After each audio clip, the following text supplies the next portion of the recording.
तो अब हम देखेंगे changing concepts in public health.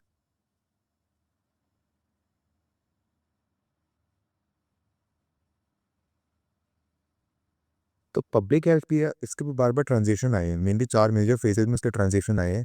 ठीक है, अलग अलग साइंटिफिक एडवांसमेंट जैसे जैसे हुई हैं और डिजीज पैटर्न जैसे जैसे चेंज हुए हैं उसके हिसाब से अलग अलग उसमें फेजेस आए हैं। ठीक है, तो 4 मेजर फेजेस हमें पढ़ने हैं।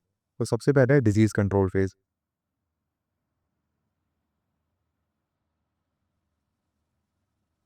ये था 1880 से लेकर के 1920 के बीच में। तो इसमें क्या था, इसमें तो मेन जो फोकस था वो था फिजिकल इन्वायरमेंट कंट्रोल करने का। Physical environment control. ठीक है, और फिजिकल एनवायरनमेंट कंट्रोल करके इन्फेक्शियस डिजीजेज जो है उनको रिड्यूस करना, ये मेन फोकस था। Reduce infectious disease. ठीक है, तो इसमें मेन की स्ट्रेटजीज क्या क्या थी। की स्ट्रेटजीज की ये थी कि कुछ सैनिटेशन रिफॉर्म्स किए गए इस फेज में। इसके अलावा जैसे क्लीन वाटर वगैरह प्रोवाइड किया गया, क्लीन वाटर, वेस्ट डिस्पोजल पे ध्यान दिया गया, हाइजीन लॉज, तो इन सब के ऊपर ध्यान दिया गया है इस फेज में।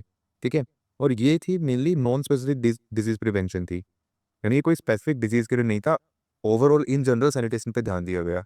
तो नॉन स्पेसिफिक डिजीज प्रिवेंशन।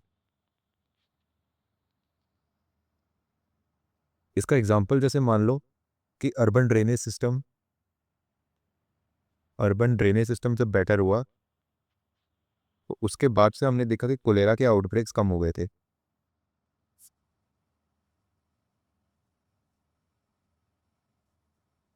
ठीक है, ये था पहला फेज, डिजीज कंट्रोल फेज। इसमें क्या किया हमने, मेनली सैनिटेशन पे ध्यान दिया, वाटर वाटर मतलब क्लीन वाटर प्रोवाइड किया, वेस्ट डिस्पोजल किया, और इस सब की वजह से हमारे जो डिजीज थे वो उनकी रिड्यूस हो रहे, उनकी आउटब्रेक्स। फिर सेकंड जो था फेज वो था हेल्थ प्रमोशनल फेज।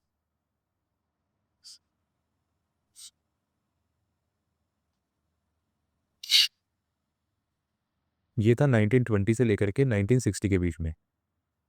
और इसमें क्या था, इसमें ये था कि इसमें न्यू फोकस आया हमारा इंडिविजुअल हेल्थ के ऊपर। New focus on individual health, यानी कि इंडिविजुअल की हेल्थ के ऊपर हमने मेन फोकस करना शुरू किया। मतलब इसमें बुक में लाइन लिखी गई है कि सिटीजन को एज एन इंडिविजुअल देखना शुरू किया इंस्टीट्यूशंस ने, ऑन इंडिविजुअल हेल्थ। ठीक है, और इसमें बियॉन्ड कंट्रोलिंग द इन्वायरमेंट, यानी कि इन्वायरमेंट कंट्रोल करने के बाद उससे आगे निकल के हमने इंडिविजुअल की हेल्थ पर फोकस किया।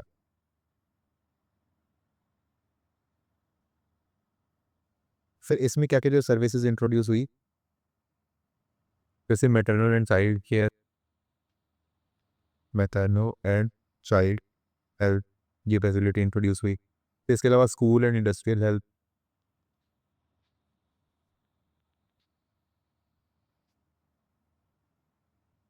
ठीक है, फिर मेंटल हेल्थ और रिहेबिलिटेशन।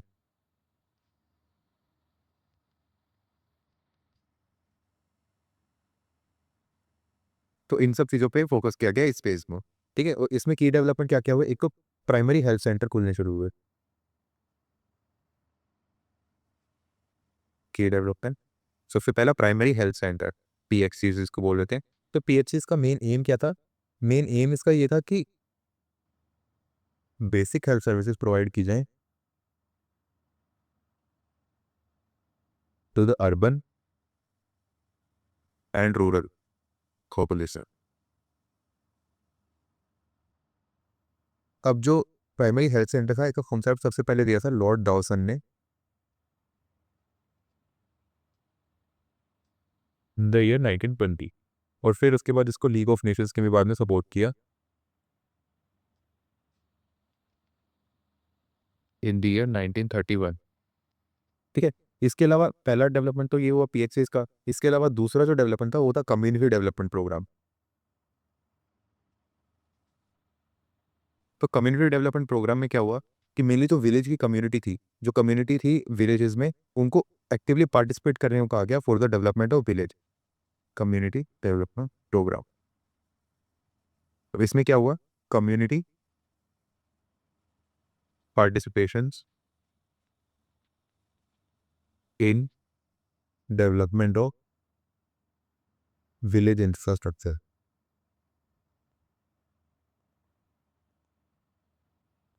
ये ज़्यादा टाइम तक चल नहीं पाया, ये जो डेवलपमेंट था ये ज़्यादा टाइम तक चल नहीं पाया, लेकिन इससे एक फ़ायदा ये हुआ कि जो बेसिक इंफ्रास्ट्रक्चर जो हमें चाहिए था विलेजेस में, जैसे पीएससी वगैरह, वो इसमें बन गया था आराम से. It didn't last long. ठीक है, लेकिन foundation for rural health care was built. ठीक है, ज़्यादा चल नहीं पाया, लेकिन जो फाउंडेशन थी जैसे पीएचसी वगैरह, मेनली जो सब सेंटर क्लिनिक्स वगैरह होते हैं या पीएचसीज होते हैं, तो वो मेनली रूरल एरियाज़ में बन गए थे. फिर उसके बाद नेक्स्ट जो फेज़ थी वो थी सोशल इंजीनियरिंग फेज़.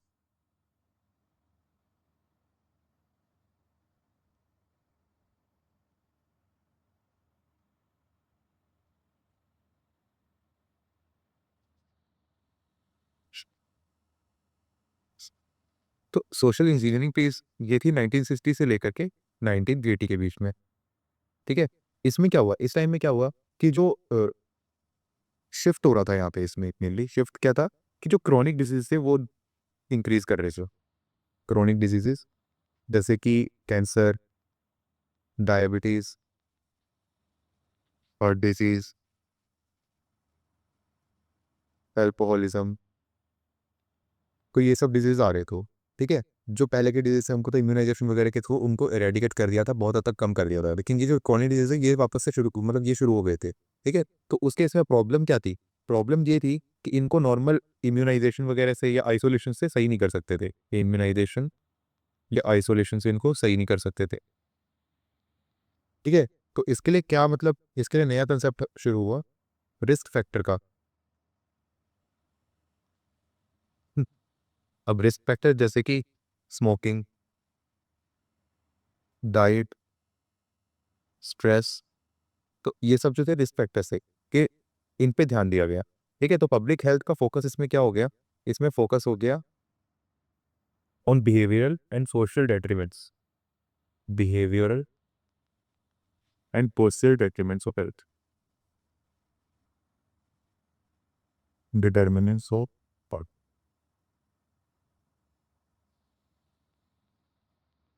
और दूसरा प्रिवेंटिव एंड रिहेबिलिटेटिव केयर.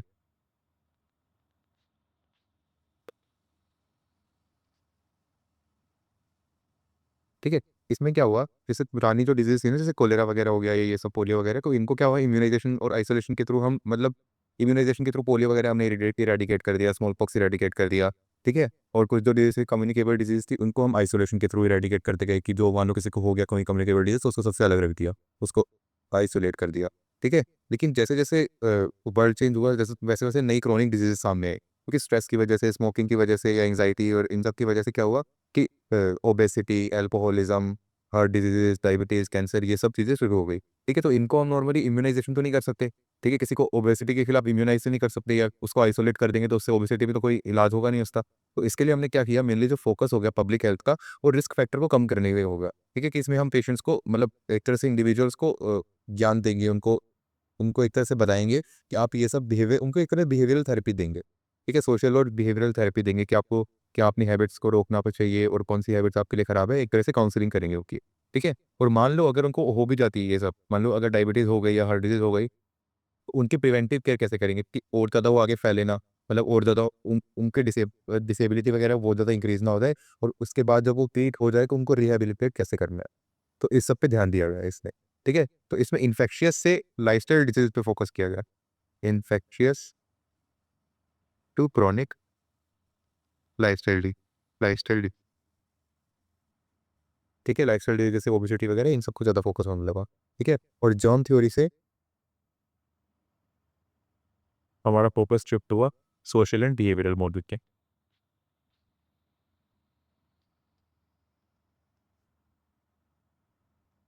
फिर उसके बाद जो लास्ट फेज़ है वो है हेल्थ फॉर ऑल फेज़. ये है 1981 से 2000 के बीच.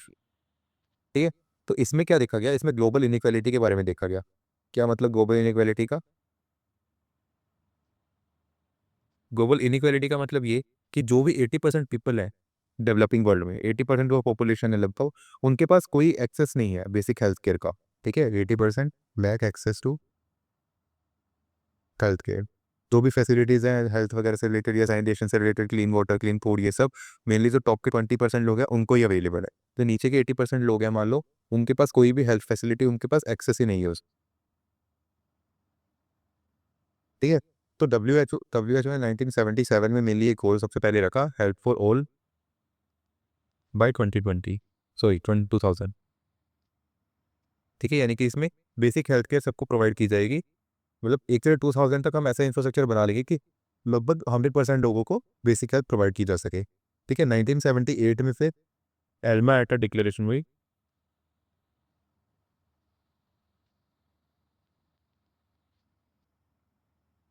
जिसमें बोला गया कि primary health care is the path forward, यानी कि हमें अब आगे प्राइमरी हेल्थ केयर को बेटर करने के रास्ते पे चलना है। फिर उसके बाद 1981 में global strategy for health for all,